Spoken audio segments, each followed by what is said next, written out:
কর্মে, কৃতিত্বে, প্রতিভায় সমুজ্জ্বল যেসব মহিষীরা, তারা মৃত্যুঞ্জয়ী। তারা শ্রদ্ধা ও সম্মানের আসনে চির অমর হয়ে থাকেন। এমনই একজন মহীয়সী নারী ভগিনী নিবেদিতা। এক জীবন উৎসর্গিত সেবার জন্য স্বামী বিবেকানন্দের মানুষ কন্যা, সুযোগ্য শিষ্যা, গুরু কর্তৃক ভারতের সেবায় উৎসর্গ করেছেন নিজেকে। রামকৃষ্ণ বিবেকানন্দের নিবেদিতা।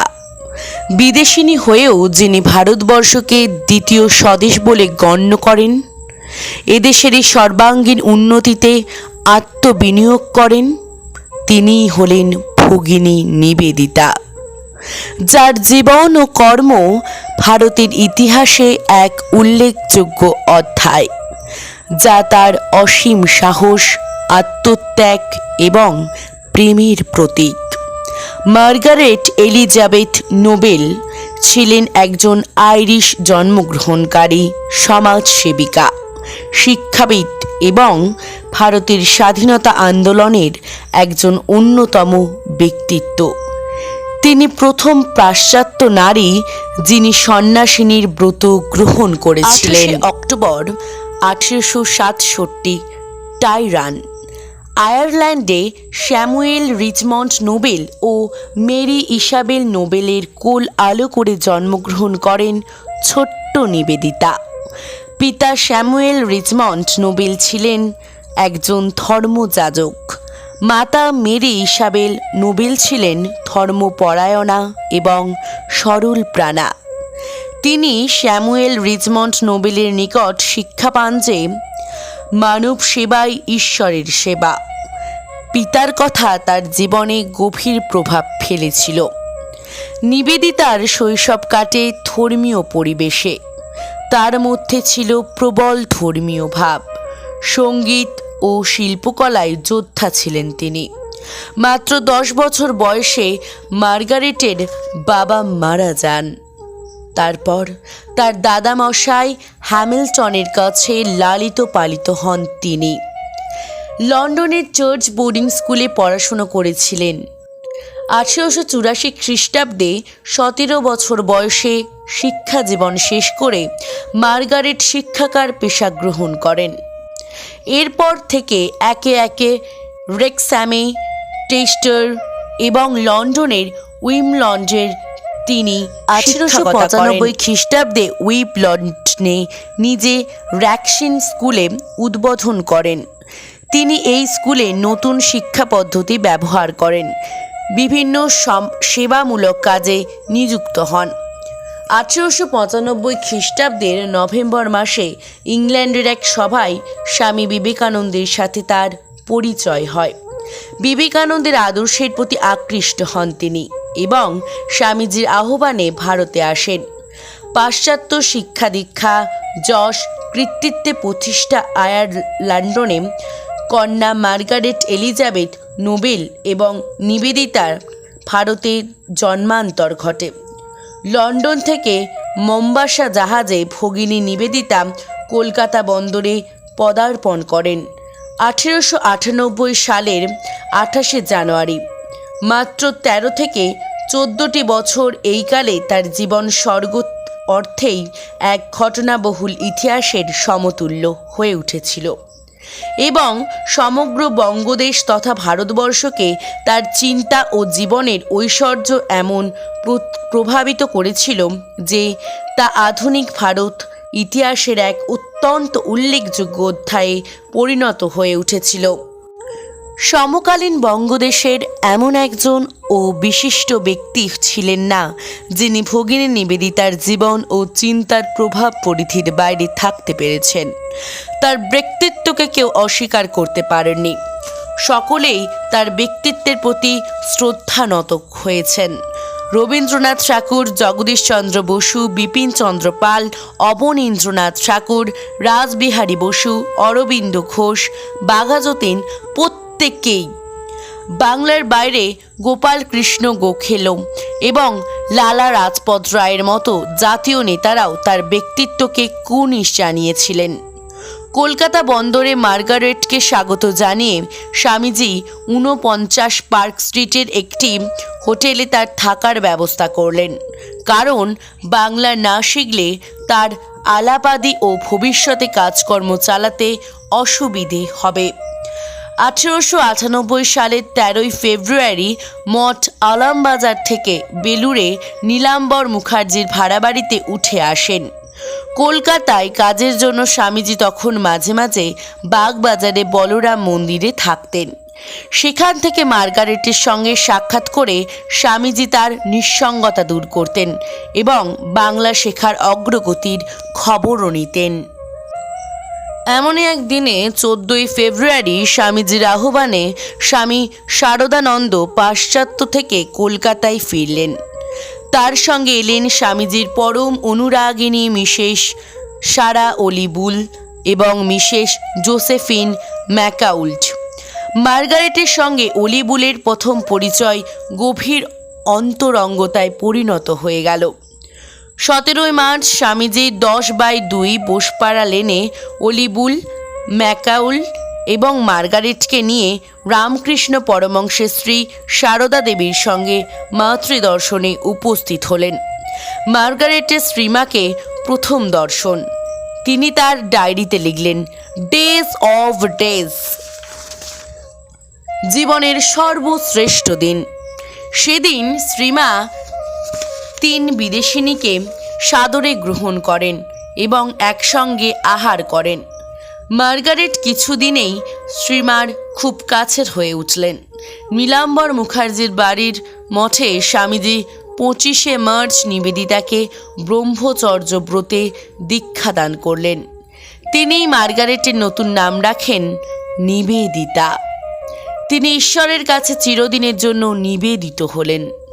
নিবেদিতা বলেছেন, সেই প্রভাতটি জীবনের সর্বাপেক্ষা আনন্দময় প্রভাত। এই দিনটাই নিবেদিতা তার জন্মদিন রূপে বিবেচনা করতেন। স্বামীজি ভগিনীকে সম্পূর্ণ ভারত সেবায় নিয়োজিত করার চেষ্টা করলেন।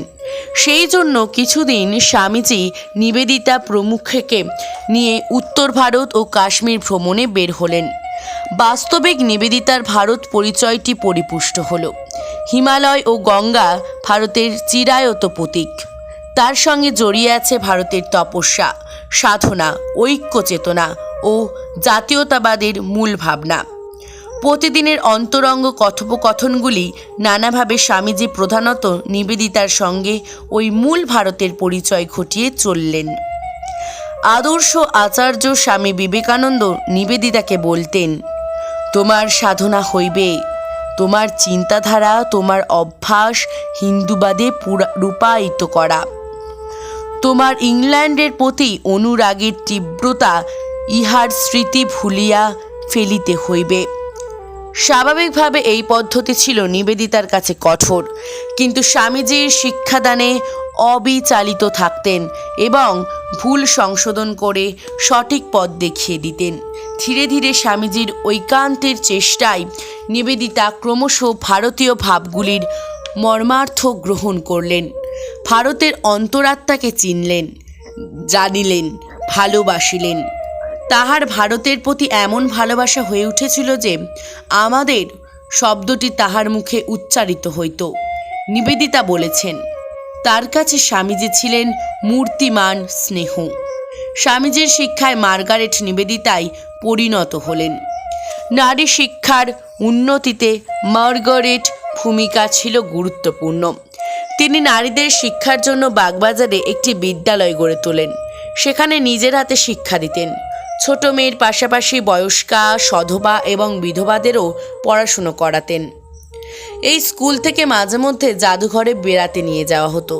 এছাড়াও 1899 খ্রিস্টাব্দে কলকাতায় মহামারী দেখা দিলে তিনি স্থানীয় যুবদের সহায়তায় রোগীদের সেবা শুশ্রূষা করতেন। আচার্য স্বামীজির মতে ভগিনী নিবেদিতাও চাইতেন ভারতবর্ষ রাজনৈতিকভাবে পূর্ণ স্বাধীনতা লাভ করুক। বিবেকানন্দের আলোকে নিবেদিতার কাছে জাতীয় আন্দোলনের অর্থ ছিল সর্বাত্মক নবজাগরণ। নিবেদিতা বলেছিলেন, মাই এম ইজ নেশন মেকিং, আমার লক্ষ্য জাতি গঠন। স্বামীজির দেহান্তরের পর নিবেদিতা গুরুর কর্ম ও স্বপ্নকে সার্থক করার ব্রতে ঝাঁপিয়ে পড়লেন। সেই জন্য তিনি তার কর্মসূচি ও পরিকল্পনাকে খুব সুন্দরভাবে সাজিয়ে তুললেন। 1. দেশের মানুষকে দেখানো যে স্বামী বিবেকানন্দ যে জীবন ও আদর্শ জাতির সামনে রেখে গিয়েছেন তার মধ্যেই রয়েছে জাতি ও দেশের নবজাগরণের উত্থানের ভিত্তি। স্বামীজির স্বদেশপ্রেম তথা দেশাত্মবোধের ধারায় জাতীয় চেতনায় জাগরণ। 2.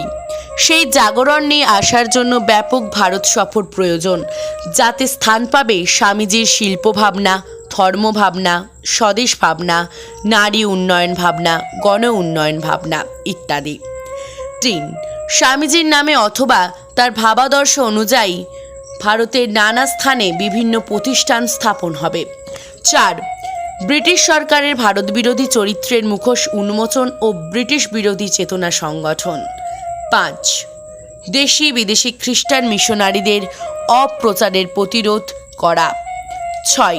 সামগ্রিকভাবে ভারতের মানুষদের আত্মচেতনা ও সংহতি চেতনাকে জনচিত্তে প্রবেশ করানো। 7.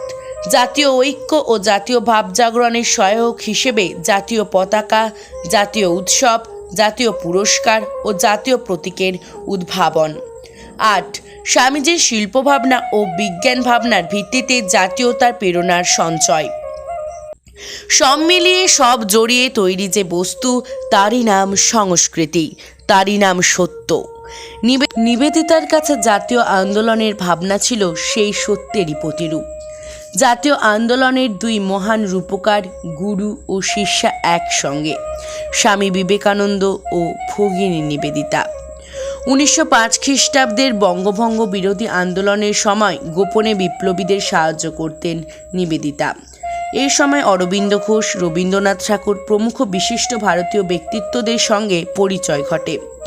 এসব পাশাপাশি তিনি modern review, the statesman, Amritabazar পত্রিকা, ডন, প্রবুদ্ধ ভারত, রাজনীতি ইত্যাদি বিষয়ে প্রবন্ধ লিখতেন। তার লেখা উল্লেখযোগ্য বইগুলি হল Kali the mother, wave of Indian life, cradle tales of Hinduism, the master as I saw him ইত্যাদি। ভারত গ্রীষ্মপ্রধান দেশ হয় অতিরিক্ত পরিশ্রমের ফলে কয়েক বছরের মধ্যেই অসুস্থ হয়ে পড়েন। হাওয়া বদলের জন্য জগদীশচন্দ্র বসু তার স্ত্রীর সঙ্গে দার্জিলিংয়ে বেরোতে যান তিনি। 1911 সালের 13 অক্টোবর দার্জিলিংয়ে তার দেহাবসান ঘটে মাত্র 44 বছর বয়সে। ভগিনী নিবেদিতা ভারতের সবচেয়ে প্রভাবশালী মহিলাদের মধ্যে অন্যতম। তার বই মাতৃরূপা কালী পড়ে অনুপ্রাণিত হন অবনীন্দ্রনাথ ঠাকুর। ভারতমাতা ছবিটি আঁকেন। তামিলনাড়ুর চেন্নাইয়ে ভগিনী নিবেদিতার প্রতিষ্ঠিত একাডেমির নাম রাখা হয়েছে সিস্টার নিবেদিতা একাডেমি। 1968 সালে ভারত সরকার তার স্মৃতি রক্ষার্থে একটি ডাক টিকিট প্রকাশ করেন। নিবেদিতা ছিলেন ভারতের বলিষ্ঠ ভাবনা। তিনি নারী জাতির কাছে ছিলেন আদর্শ জীবনের দিশারি। বিপ্লবী আন্দোলনকে ত্বরান্বিত করার জন্য তিনি কঠোর পরিশ্রম থেকেও পিছু পা হননি। তার আদর্শ দেশবাসী প্রাণে জুগিয়েছে প্রেরণা, জাতির সংহতি, সৌভ্রাতৃত্ববোধ। তিনি পরিচালক, আমাদের মনের মণিকোঠায় অক্ষয় হয়ে থাকবেন তার কর্ম, জীবনাদর্শ দেশপ্রেমের নিদর্শন হয়ে। তাই তিনি আজ মোড়েও অমর। রবীন্দ্রনাথ ঠাকুরের ভাষায় নিবেদিতা ছিলেন লোকমাতা। জগদীশচন্দ্র বসুর বিজ্ঞান মন্দিরে দীপবাণীর মূর্ত ও উৎকীর্ণ বজ্র প্রতীকের মধ্যে রয়ে গেলেন জাতীয়তা ও জাতীয় আন্দোলনের দুই মহান রূপকার, গুরু শিষ্য একই সঙ্গে। স্বামীজি একদিন সহর্ষে বলেছিলেন, India shall ring with her. ভারত নিবেদিতার সঙ্গে ঝঙ্কৃত হয়ে উঠবে। সেদিন নিশ্চয়ই আসবে একদিন। নিজের জন্মভূমিকে পেছনে ফেলে এসে ভারত ও ভারতবাসীকে নিজের করে নিয়েছেন তিনি। আমরা ভারতকন্যা ভগিনী নিবেদিতাকে অন্তরের অন্তঃস্থল থেকে সশ্রদ্ধ প্রণাম করি।